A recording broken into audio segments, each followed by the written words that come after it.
வணக்கங்கள். என்னுடைய பெயர் விஜய் ஆனந்தி. பிஎம்சி தமிழின் மூலமாக உங்கள் அனைவரையும் சந்திப்பதில் எனக்கு மிக மிக மகிழ்ச்சி. நிறைய பேர் அவர்கள் என்ன நினைக்கிறார்கள் என்பதையே உணர்ந்து கொள்வதற்கு பயப்படுகிறார்கள். ஏன் அப்படின்னா, ஒருவேளை நம்ம பார்க்கறதுக்கு அசிங்கமா இருப்போமோ அப்படிங்கிற ஒரு எண்ணம்.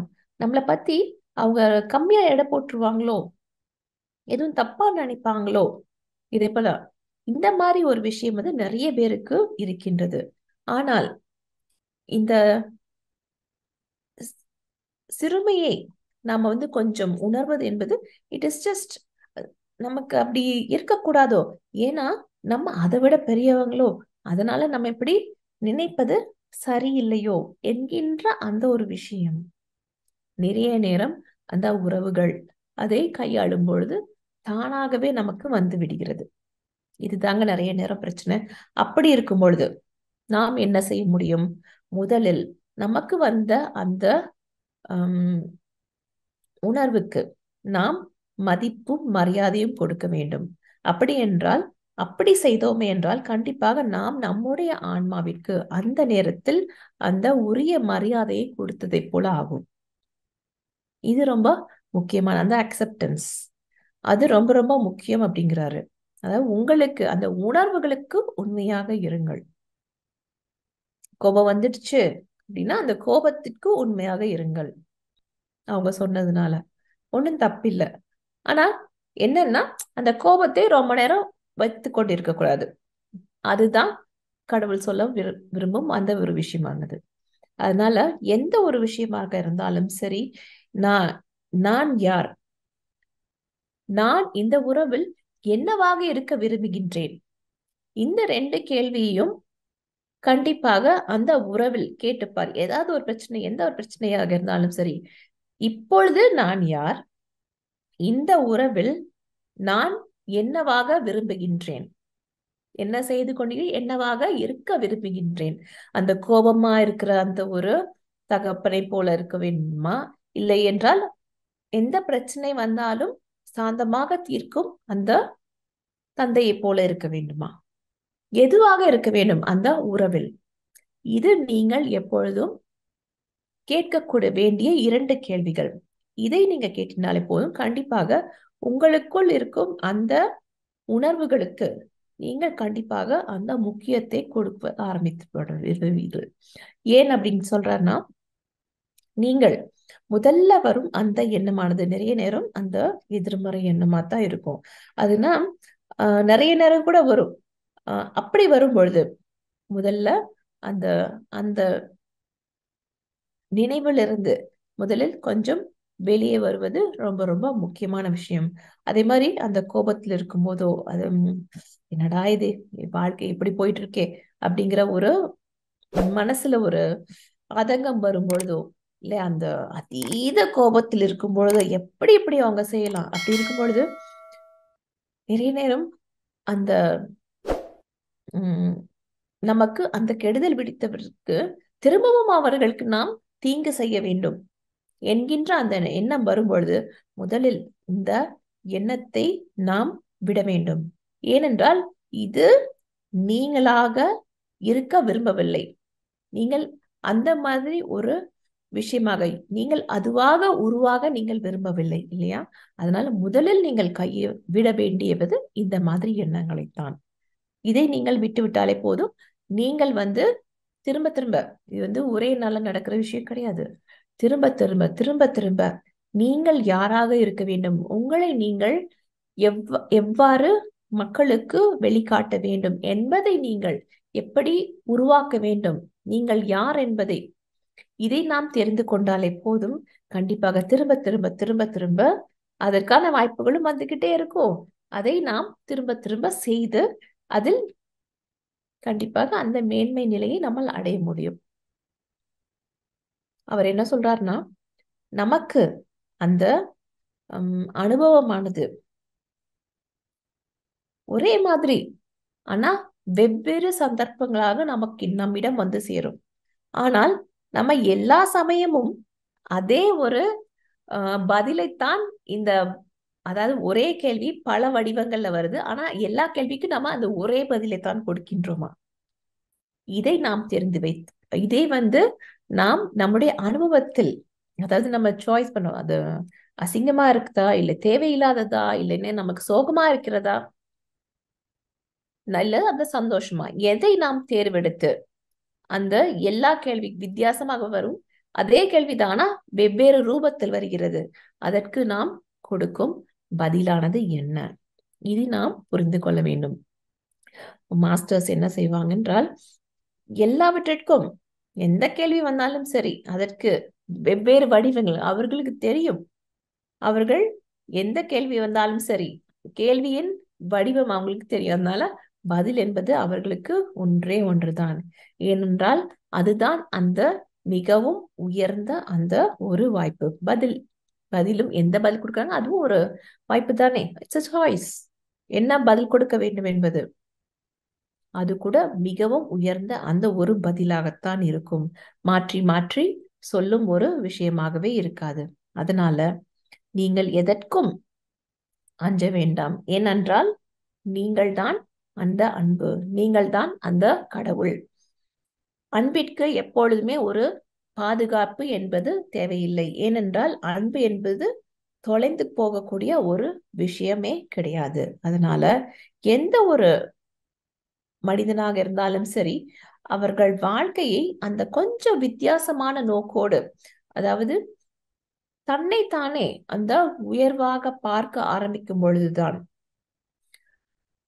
ஜெயிப்பதாக இருந்தாலும் சரி, தோற்று போவதாக இருந்தாலும் சரி, எப்பொழுது அந்த தேர்வில், வாழ்க்கை என்றும் தேர்வில் வரும் பொழுது அந்த அன்பை, தனக்குள் இருக்கும் அந்த ஆன்மாவை புரிந்து அந்த அன்பை ஒரு ஒரு முன்னோடியாக வைத்து அதன் மூலமாக சொற்களும் செயல்களும் செய்ய ஆரம்பிக்கும் பொழுது கண்டிப்பாக எப்பொழுதுமே வாழ்க்கையில அந்த உறவுகளுக்குள் வரும் அந்த பிரச்சனை என்பது இருக்கவே இருக்காது. அதனால கடவுள் சொல்றாரு, எப்போ எந்த பிரச்சனை வந்தாலும் சரி, ஒரு கேள்வியை கேளு. என்ன கேள்வி? ரொம்ப அழகான ஒரு கேள்வி. இப்பொழுது அன்பு என்ன செய்யும்? இந்த கேள்வியை நீ கேளு. எந்த ஒரு பிரச்சனையாக இருந்தாலும் சரி, ஒரு உங்களுக்கும் உங்களுடைய தகப்பனாருக்கும் பிரச்சனை சரி, உங்களுக்கும் உங்கள் குழந்தைக்கும் பிரச்சனை, கணவன் மனைவிக்கும் சரி, இப்பொழுது அன்பு என்ன செய்யும்? இந்த கேள்வியை நீ கண்டிப்பாக கேள் அப்படிங்கிறாரு. வேற எந்த கேள்வியும் கேட்கணும். இப்பொழுது அன்பு என்ன செய்யும்? அன்பின் உருவான நீ என்ன செய்வாய்? அன்பினால் உருவான நீ என்ன செய்வாய்? இது தவிர வேற எதுவும் இல்லை. வேற எந்த கேள்வியுமே தேவையில்லை. இந்த ஒரு கேள்வியை மட்டும் கேள். ஏனென்றால் ஆன்மாவிற்கு மிகவும் உகந்த வளர்ச்சிக்கு தேவையான ஒரே கேள்வி இதுதான். ஏனென்றால் இதன் மூலமாக நீ கண்டிப்பாக அந்த உயர்வான ஒரு வாய்ப்பைத்தான் நீ தேர்ந்தெடுப்பாய். இதை தேர்ந்தெடுக்கும் பொழுது அந்த உறவுகளுக்குள்ள அந்த பிரச்சனை என்கின்ற விஷயமே, அந்த முழுமை கண்டிப்பாக வந்து சேரும். பிரச்சனை என்கின்ற அந்த விஷயத்துல உடஞ்சு போயிருக்கும் இல்லையா, அதெல்லாம் இருக்காது. சுக்குநரா இருக்காது. எல்லாமே சேர்ந்துடும். ஏனென்றால் நீங்கள் உங்களுக்கு அந்த உயர்வை தேடுவதைப் போலவே அந்த அன்பின் மூலமாக நீங்கள் பேச ஆரம்பித்து மற்றவர்களுக்கும் அந்த உயர்ந்த அன்பை மட்டும்தான் நீங்கள் தேர்ந்தெடுப்பீர்கள். அப்போ பிரச்சனைங்கிற விஷயம் எங்கே இருக்கிறது? ஒன்றுமே கிடையாது இல்லையா? நிறைய நேரம் அவர் கடவுள் என்ன சொல்றாருன்னா, உன்னால் இது ஒரு ஜென்மத்துல புரிந்து கொள்ளவே முடியாது. உனக்கு பல பல பல ஜென்மங்கள் உனக்கு தேவையான விஷயம். அதுவும் தெரிந்து கொள்வதை விட அதை அந்த வாழ்க்கையில் நீ புரிந்து கொள்வது, உணர்தல் என்பது ரொம்பவே கஷ்டமா இருக்கும். உனக்கு நிறையவே வாய்ப்புகள் வரும்.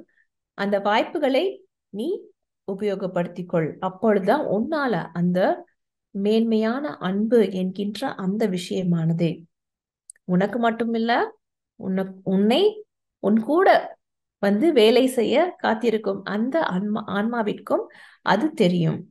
அதனால நீ மற்றவர்களுக்கு என்ன செய்வாயோ அதை உனக்கு செய். மற்றவர்கள் அன்புன்னா உனக்கு அந்த அன்பை கண்டிப்பாக செய். ஏனென்றால் நீயும் அவர்களும் வேறு வேறு அல்ல, நீங்கள் எல்லாமே ஒன்றுதான், கடவுள் தானே, இதை புரிந்து கொள் அப்படிங்கிறாரு. அதனால எப்பொழுதுமே உனக்கு எது மிகவும் மேன்மையானது, மிகவும் உன்னதமானது, இதை நீ கண்டிப்பாக செய். அதை செய்தாய் என்றால் அப்படின்னா மற்றவர்களுக்கும் அதையே தான் செய்வர். அதனால எப்பொழுதுமே நீ என்ன செய்ய காத்திருக்கிறாய், இதை நீ உன்னை கேட்டுக்கொள்ளும். உன்னுடைய வாழ்க்கையில் உன்னுடைய லட்சியம் என்பது என்ன, இது ரொம்ப முக்கியமானது.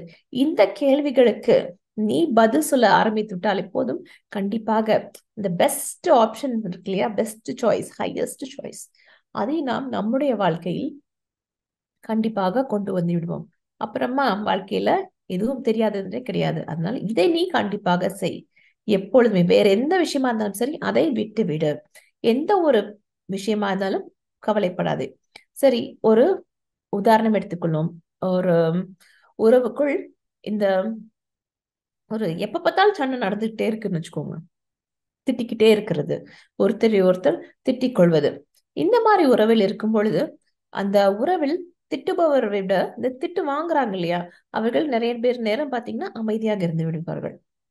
இந்த அமைதியாக இருப்பதும் அவர் அப்படி இருப்பது நீங்கள் உங்களை உங்கள் மீதான அன்பை செலுத்துற நீங்கள் அவர்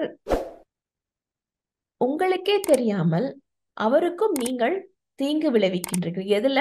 அவருடைய ஆன்மாவின் வளர்ச்சிக்கும் நீங்கள் தீங்கு விளைவிக்கின்றீர்கள் அப்படின்னு அவர் சொன்னாரு. உங்களுக்கு மட்டும் இல்லை, அந்த செல்ஃப் லவ்னு உங்களுக்கு இல்ல, நீங்கள் உண்மையிலேயே அந்த அந்த உறவில் இருக்கும் பொழுது அவர்களுடைய ஆன்மாவின் வளர்ச்சிக்கும் நீங்கள் உதவியாக இருக்க வேண்டும். அதனால அமைதியாக இருக்க வேண்டாம். ஆனா கண்டிப்பாக உங்களுடைய கருத்தை அந்த சொல்ல வேண்டிய விதத்தில் கண்டிப்பாக சொல்லுங்கள். ஏனென்றால் இதுவும் கூட ஒரு நீங்கள் உங்களையே வருத்தி கொள்வதை போல அது அவர்களுக்கும் வருத்தத்தை தான் கொடுக்கின்றீர்கள். அவருடைய ஆன்மாவின் வளர்ச்சிக்கு நீங்கள் எந்த விதத்திலும் உதவி செய்யவில்லை அப்படிங்கிறாரு. அதனால கண்டிப்பாக நீங்கள் உங்களுடைய கருத்தை அந்த அமைதியாக இருப்பது என்பதை விட உங்களுடைய கருத்தை நல்ல ஆழமாக சொல்ல வேண்டிய விதத்தில் அழகாக கண்டிப்பாக சொல்ல வேண்டும் அப்படின்னு சொல்றாரு. அதனால நம்மளுடைய இந்த உறவுகள் பார்க்கும் பொழுது சொல்ல வேண்டிய விஷயத்தை just don't hurt them back. திரும்பவும் இப்படி இந்த சொல்லுக்கு சொல் அப்படிங்கிற மாதிரி இருக்க வேண்டும் என்கின்ற ஒரு அவசியம் என்பதே கிடையாது. அவர் சொல்றாரு, உறவுகள் மட்டும் இல்ல, அது குடும்பங்களுக்கு மட்டும் இல்ல, ஒரு நாடுகளுக்கும் இடையும் கூட இந்த மாதிரி நம்ம சண்டை போட்டு கொண்டிருக்க வேண்டும் என்கின்ற ஒரு விஷயமே தேவையில்லை. ஏனென்றால் நாம இந்த மிகவும் முக்கியமான விஷயம் இந்த அன்பு தான். உங்களுக்குள் இருக்கும் அந்த அன்பை இன்னும் கொஞ்சம் உணர்ந்து கொள்ளுங்கள் அப்படிங்கிற இருக்கு நிறைய, ஆனா உணர்ந்து கொள்ளுங்கள். அதனால எப்பொழுதுமே இந்த சண்டை என்கின்ற விஷயத்தினால எந்த ஒரு பலனும் கிடையாது. வாழ்க்கையில இந்த நிறைவு குறைவுகள் அப்படின்னு பார்க்கும்பொழுது every thing is relate to each other. என்கிட்ட நிறைய காசு இருக்கா இல்லையா அப்படிங்கிறது என்னுடைய சிந்தனையை பொறுத்து.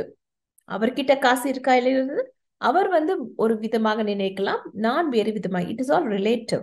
அதே போலத்தான் இந்த அன்பும், இந்த நாம் மற்றவர்களுடன் செய்யும் இந்த விஷயமும் எல்லாமே நாம் அன்புடன் செய்ய வேண்டும். அப்பொழுதுதான் நம்மளால் இந்த வாழ்க்கையில் நாம் மட்டுமில்ல மற்றவர்களையும் சேர்ந்து அந்த உண்மையை உணரும் பொழுது கண்டிப்பாக அந்த தெளிவு என்பது முதலில் வரும்.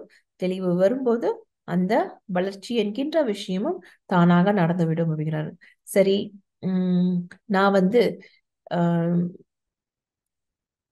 நிறைய நேரம் இந்த என்னுடைய அந்த ஈகோ இருக்கு இல்லையா, என்னுடைய மதிப்பு மரியாதை என்று நான் எனக்குள்ளே சொல்லிக் கொள்வது, அதில் நிறைய நேரம் அப்படியே அவங்க சொல்வதனால அப்படியே எனக்கு அப்படி சுக்குநூறாக உடைந்து போய் விடுறது. என்னுடைய இதயம் சொல்லுது, நான் என்னுடைய முழு ஐ கேவ் மை பெஸ்ட், ஆனாலும் எனக்கு இதுதான் திரும்ப கிடைச்சிருக்கா இந்த உறவில். நான் என்னுடைய வேலையை செய்தேன், நான் என் குழந்தைகளை சரியாக கவனித்தேன், ஆனாலும் ஏன் இப்படி நடந்து விட்டது? ஐ மெட் தட் ஆப்ளிகேஷன். ஆனாலும் ஏன் அவர் அப்படி சொல்லிவிட்டார்? இதை போன்ற கேள்விகள் இருக்கும் பொழுது என்ன செய்வது? இதை பற்றி ஒரு கணம் கூட நீ யோசிக்காதே அப்படிங்கிறாரு. என்ன சொல்றாருன்னா, there are no obligations in a relationship, you have only opportunities. ரொம்ப சுலபமா சொல்லி முடிச்சிட்டாரு இல்லையா? எதுவா இருந்தாலும் சரி, அதை ஒரு வாய்ப்பாகத்தான் நீ நினைக்க வேண்டும். இதை நாம் மனசுல வச்சுக்க வேண்டும். இது அவங்க செஞ்சிருக்காங்க, அதனால நம்ம திரும்ப செய்யணும் அப்படிங்கிற ஒரு விஷயம் கிடையாது. அதை ஒரு வாய்ப்பாக நம்ம சிந்தனையில் கொஞ்சம் மாற்றம் தான், ஆனால் அது சொல்லிக் கொடுக்கும் பாடம் தான் எத்தனை இல்லையா? இதுதான் நம்முடைய ஆன்மீக பாதையில் நாம் செய்ய வேண்டிய ஒரு முக்கியமான ஒரு விஷயம்.